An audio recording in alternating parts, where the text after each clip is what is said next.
Résumé du livre Bâtir un plan marketing percutant en 8 étapes. Pour élaborer un plan marketing efficace en 8 étapes, selon Frédéric Gonzalo, voici un résumé adapté à votre chaîne YouTube, L'Art de réussir, accompagné d'exercices pratiques pour chaque étape. 1. Définir les objectifs.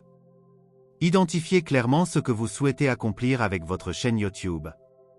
Les objectifs peuvent inclure l'augmentation du nombre d'abonnés, l'amélioration de l'engagement des spectateurs ou la génération de revenus.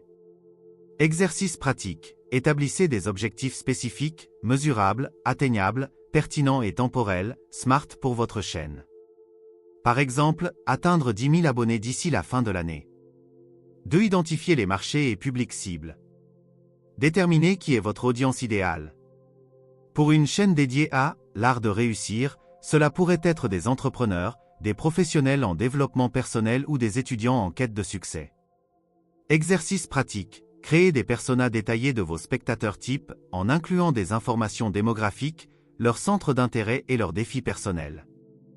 3. Articulez l'axe de communication et le positionnement. Définissez ce qui rend votre chaîne unique et comment vous souhaitez être perçu.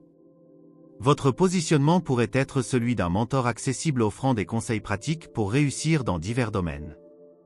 Exercice pratique. Rédigez une proposition de valeur claire qui résume l'essence de notre chaîne et ce qu'elle apporte de différent aux téléspectateurs. 4. Définir votre tarification. Bien que l'accès à YouTube soit gratuit, envisagez des sources de revenus potentiels comme les partenariats, le contenu sponsorisé ou les formations payantes. Exercice pratique. Élaborez une stratégie de monétisation en identifiant des opportunités adaptées à votre audience et en fixant des tarifs cohérents avec la valeur offerte. 5. Choisir les canaux de communication. Outre YouTube, identifiez d'autres plateformes pour promouvoir votre contenu, tels que les réseaux sociaux, un blog ou une newsletter. Exercice pratique. Établissez un plan de diffusion en déterminant les canaux les plus pertinents pour toucher votre audience et en planifiant la fréquence de publication sur chacun. 6. Planifiez les actions marketing. Élaborez un calendrier éditorial détaillant les types de vidéos à produire, les dates de publication et les actions promotionnelles associées. Exercice pratique. Créez un planning mensuel incluant les thèmes des vidéos, les collaborations potentielles et les campagnes de promotion prévues. 7. Allouez les ressources nécessaires. Identifiez les ressources humaines, matérielles et financières requises pour mettre en œuvre votre plan marketing. Exercice pratique. Dressez une liste des outils et compétences nécessaires, tels que le matériel de tournage, les logiciels de montage et les formations éventuelles, puis établissez un budget correspondant. 8. Mesurez et analysez les résultats. Mettez en place des indicateurs clés de performance, KPI pour évaluer l'efficacité de vos actions, comme le taux de croissance des abonnés, le nombre de vues ou l'engagement des téléspectateurs. Exercice pratique. Utilisez les outils d'analyse de YouTube pour suivre vos KPI régulièrement et ajuster votre stratégie en fonction des données recueillies.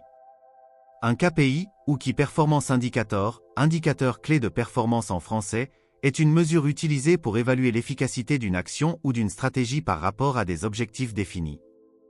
Les KPI sont essentiels pour suivre les progrès et prendre des décisions basées sur des données.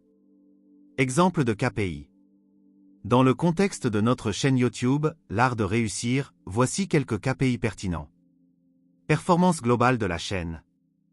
Un nombre d'abonnés, suivre la croissance de votre audience. 2. Nombre de vues, évaluer la visibilité de vos vidéos. 3. Temps de visionnage, mesurer l'engagement global. 4. Revenus générés, si notre chaîne est monétisée. Engagement du public. Un taux de clic, CTR, le pourcentage de personnes qui cliquent sur nos vidéos après les avoir vues dans les suggestions ou les recherches. 2. Taux d'engagement, calculé à partir des likes, commentaires et partages par rapport aux vues. 3. Taux de rétention, la durée moyenne pendant laquelle vos spectateurs regardent vos vidéos. Performance des vidéos spécifiques. Un CTR des miniatures indique si vos miniatures et titres attirent l'attention. 2. Durée moyenne de visionnage, pour savoir si le contenu retient l'audience. 3. Origine du trafic, comprendre comment les téléspectateurs trouvent vos vidéos, recherches YouTube, réseaux sociaux, recommandations, etc. Pourquoi utiliser des KPI? Mesurez le succès, pour savoir si vos efforts portent leurs fruits. Orientez votre stratégie, ajustez votre contenu ou vos actions marketing en fonction des résultats. Identifier les opportunités, déceler ce qui fonctionne bien pour le reproduire. En résumé, les KPI nous aident à rester concentrés sur nos objectifs et à optimiser nos efforts pour maximiser l'impact de notre chaîne YouTube. En appliquant ces étapes et en réalisant les exercices pratiques associés, nous pourrons développer une stratégie marketing solide pour notre chaîne YouTube, l'art de réussir. Vous avez été inspiré par cette vidéo, veuillez l'aimer, la commenter, la partager, puis vous abonner à la chaîne YouTube l'art de réussir pour ne rater aucune de nos prochaines vidéos très intéressantes.